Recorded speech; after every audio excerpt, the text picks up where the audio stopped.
Welcome back to High Stakes. Today, we will be discussing the following MLB matches that is happening on Monday, September 11, 2023. We will be providing our team, total and prop picks for the day. Before we get started, please remember to subscribe to our channel and turn on notifications so you don't miss any of our videos. If you want access to our premium picks, you can check out our Patreon page. You can find the link to our Patreon page in the description and comments section below. Atlanta Braves vs Philadelphia Phillies. Take Atlanta money line. After taking Game 1, the Braves fell in Game 2 in an 8-4 final. Atlanta managed 12 hits as a club but was unable to make good use of them as Matt Olson knotted the only homer for Atlanta. 4 players finished with multiple successes at the plate and Ronald Acuna Jr. led the way as he finished 2-3 and logged an RBI. Dylan Dodd got the nod and over 4 innings he gave up 4 runs while striking out 2. RHP Spencer Strider is set to take the mound for Game 1. Strider holds a 16-5 record on the season to go with an ERA of 3.83. On the road he's thrown his sharpest as his ERA drops to 3.33.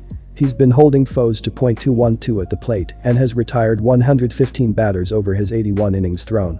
He's been more hittable when tossing during the day. Most noticeably, the 24-year-old has allowed 25 hits in 28 innings. By far his highest hit rate of any throwing split.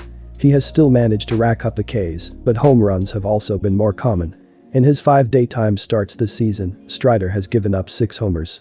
He's tossed twice against the Phillies this season and he's given up 1 homer per start and 10 hits total. While the Phillies have been able to make solid contact, Strider has still been lethal as he's retired 18 batters in those 2 outings. While the Phillies hit well in the month of August and added to that with a monthly high home run total, Strider has been very effective when tossing on the road this season and his high K rate should come into play here as the Phillies sit bottom 10 in strikeouts per game. Walker has hit around the park last time he faced the Braves and I expect them to find success again here. Our total pick is under 9.5 runs. Atlanta enters this contest with a run differential of plus 235, which is good for the best in the league. Atlanta also leads the league in overall batting average, but they have been hitting their weakest in both away and daytime games. Even though home runs haven't been as common on the road for the Braves, they still lead the league, and their total away home runs is higher than that of some clubs' totals on the season. Along with a great home run rate, the Braves have continued to be disciplined at the plate and sit top 10 in strikeout rate. This has allowed them to continue to find ways to generate runs, even when the home runs aren't coming. August was a red-hot month for the Atlanta Bats as they closed the month with nearly a .300 collective batting average. Along with it they logged their highest monthly hit total and highest amount of doubles hit in any month. Atlanta will look to lean on these numbers as they take on second place in the NL East. Atlanta has been a little weaker at the plate when they've played in road games this season. Along with that, the Phillies leave runners stranded at nearly the highest rate in the league. While both clubs are coming off strong monthly finishes in terms of batting average, both of these pitchers have been continually counted on. Strider has given up 2 or more runs only twice in his last 5 starts, and Walker has registered 4 or more Ks in 3 of his last 5. I expect the Bats to take a while to get going here, which will hold this one under the number. St. Louis Cardinals vs Baltimore Orioles. Take the O's with the money line.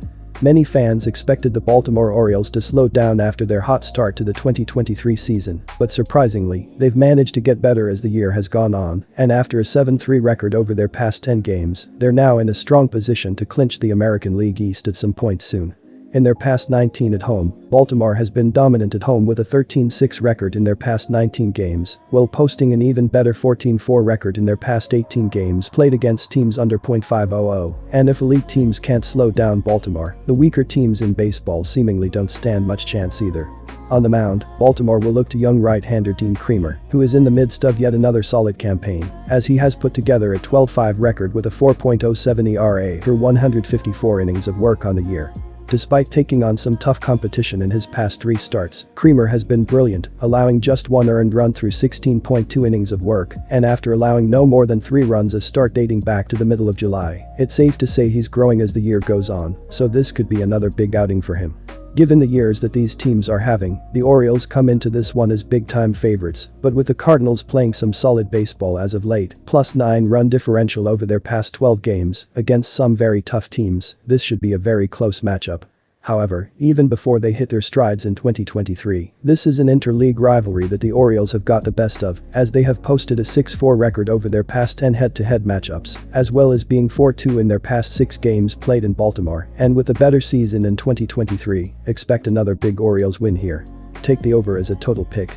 The St. Louis Cardinals have had a very strange 2023 season, and while they were out of the National League Central race early in the year and currently still sit last in the division, they've not stopped fighting, as they've posted a solid 6-4 record over their past 10 games. In their past 23 games away from home, however, the Cardinals haven't been good, as they've managed just a 10-13 record, as well as being 9-15 in their past 24 games played against teams with a winning record. But with Baltimore in a tight playoff race, they'll be looking to play spoiler in a big way. On the mound, the Cardinals will turn to veteran right-hander Dakota Hudson, who may have only started 8 games thus far in 2023, but has appeared in 14 and been one of the team's most winning pitchers, posting a record of 6-1 despite having a 4.43 ERA.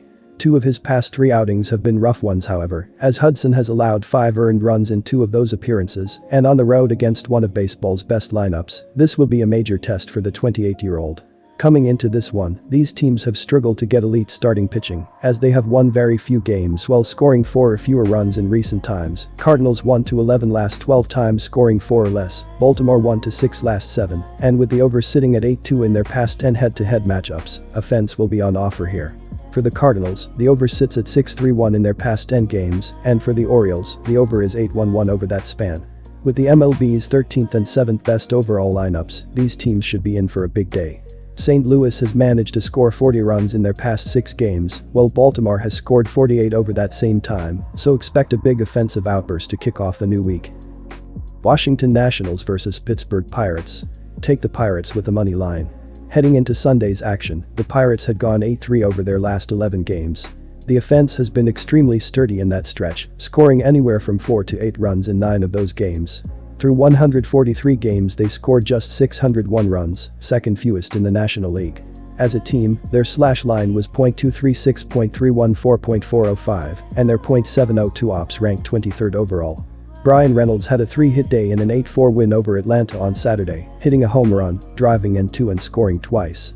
It was his 20th home run of the season, the 3rd straight year he has reached this mark. Entering Saturday, Reynolds had a 10-game hitting streak going.